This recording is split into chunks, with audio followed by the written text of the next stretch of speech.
If you'll remember back to the model of argument discussed earlier this week, we had those three essentials of an argument: claim, support, and warrant. And we've talked about claims. Those are your main points in this impromptu speech. Now let's go ahead and turn our attention to support. And in fact, next week we're going to be talking about how you build that bridge from the support to the claim. We'll be talking about that warrant. So what is the role of support? Well, remember that support, that evidence, is there to validate the claim. And it's important to remember the job of support, because this focus on the role of support is that it helps you come up with better evidence and discuss that evidence in a more targeted way. So the nice thing about this is you can start identifying more when and how you or others start kind of going off topic in discussion of a point. So given that, how do you go about dialing in on the necessary support that you need for your claims? Well, as you did when you were coming up with main points, I think a question prompt is useful here.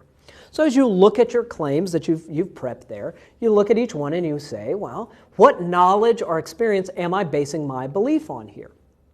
And in responding to that question, we're keeping two things in mind. First, does the evidence relate to the main point it's supporting? And second, is that evidence concrete? Now, clearly the evidence should relate to the main point it's supporting. Your job is explaining that relevance. But indeed, your life is a lot easier, your job is a lot easier, if that evidence is clearly relevant to the claim that it's advancing. But beyond that, it should be concrete. And by this I mean you've got details. There are examples, specific things that you can talk about in that support. Because without that, you're going to run into problems. The more detail that there is in your support, the more you can do to relate it to the claim. If your support is overly vague, you really won't have that much to talk about. You'll kind of run through that point pretty quickly. I'm going to ask you to prep and run an impromptu at the end of this video. Usually what we see is when people first start doing these impromptus, they're coming up pretty short. So they're running about 2 minutes instead of 5 or 6 minutes. And 9 times out of 10, it is because that evidence, that support that you're using in the impromptu is too vague. There's not enough detail or concreteness in that point. So you really want to be thinking about, can I populate the support with examples that I can explain and describe and relate to that claim? You can use hypothetical examples, right? In many cases, that might be the best evidence that you've got at hand. But those hypothetical examples had better be plausible examples, because they are there to validate the claim that you're making.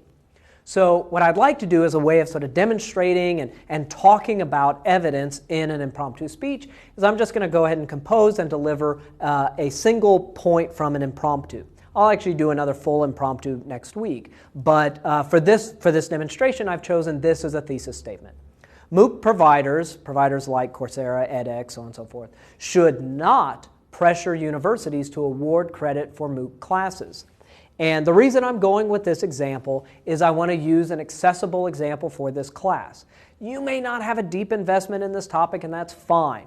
At the end of this lecture, I'm going to ask you to argue the counter case, and I'll probably argue the counter case next week. But I just want to make sure that we've all got something that kind of makes sense to this particular online audience. But for this thesis, I would have these main points. Such pressure would restrict the diversity of MOOCs, and such pressure wouldn't really work. And you can see here my 2 pieces of support for each claim. First, it limits the range of classes, and second, it limits the range of universities. And then the faculty who make these decisions are generally immune from MOOC pressure, and such pressure would only increase faculty ill will.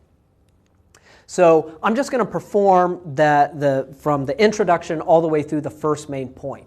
And I want you to pay particular attention to the relevance of the evidence as well as the concreteness that I use in discussing the evidence.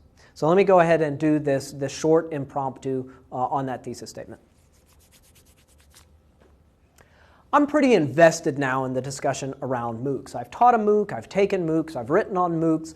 I've spent a lot of time around MOOCs. Now, I certainly understand why people, MOOC providers, students, would want to award credit for MOOCs. Nevertheless, I argue that MOOC providers like Coursera and edX should not pressure universities to award university credit for MOOC classes.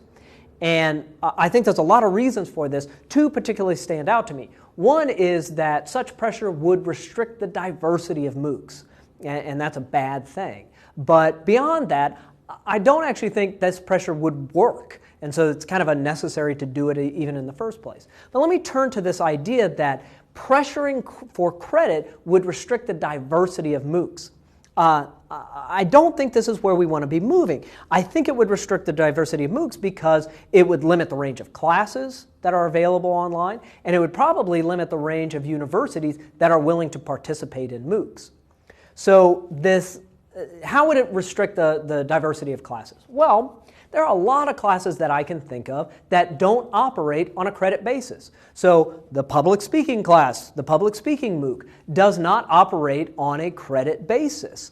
And so that would be out of the running if there was this real emphasis on credit.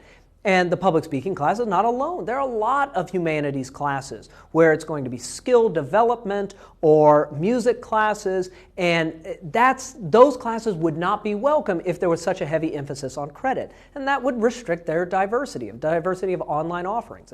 I don't think that's good. But beyond that, it would also limit the range of universities that are willing to participate. So right now, a lot of universities opt out of doing MOOCs anyway. But if we started seeing a demand for credit, that opting out would only increase. So for example, Duke University. Duke University runs some MOOCs, but they've been very clear that they're not going to offer any credit. And any attempts to offer credit are met with a strong response from their faculty senate. So overall, I think we'd see a decrease in the diversity of classes and the diversity of universities participating in MOOCs, and that's kind of the opposite direction of where MOOCs should head in if they're truly about educational access. And then I would move on to point 2. So there you've got kind of the introduction and that first main point. So we can go back and look at that evidence. So in my 1A, my first piece of evidence for my first claim, it limits the diversity of classes. Well, does that relate to the claim? Sure. My job is to show this, but limiting the range of classes and limiting the diversity of MOOCs, that kind of makes sense. Those are very similar. Is it concrete? Yeah, I got examples. I've got this class, but I've also got other humanities classes that illustrate this point. Then you look at the 1B. It limits the diversity of universities. Well, certainly there I can talk through that Duke case. So that's kind of what I want that evidence to do, what you want that evidence to do. So now let's have you do it. So I want you to craft up evidence for a claim, and we're going to argue the opposite case. So here's the thesis, and I'll even give you the main points. So the thesis is MOOC providers should pressure universities to award credit for MOOC classes. And here's why. Here are the claims I want you to come up with, that I want you to work with. A focus on credit improves a MOOC's quality, and universities can always opt out of credit. So in essence, this point is saying pressure is not the same thing as demand. So I want you to draft up evidence for these claims and try running through the speech. Now, in point 1, you're probably going to want evidence, cases where credit equals quality. And in point 2, you probably want examples where pressure isn't the same thing as demanding. So that's what I want you to do now. Take this, prep those pieces of evidence, and practice this. Practice running this, and practice thinking through the standards of evidence and how they shape the discussion of each one of those main points.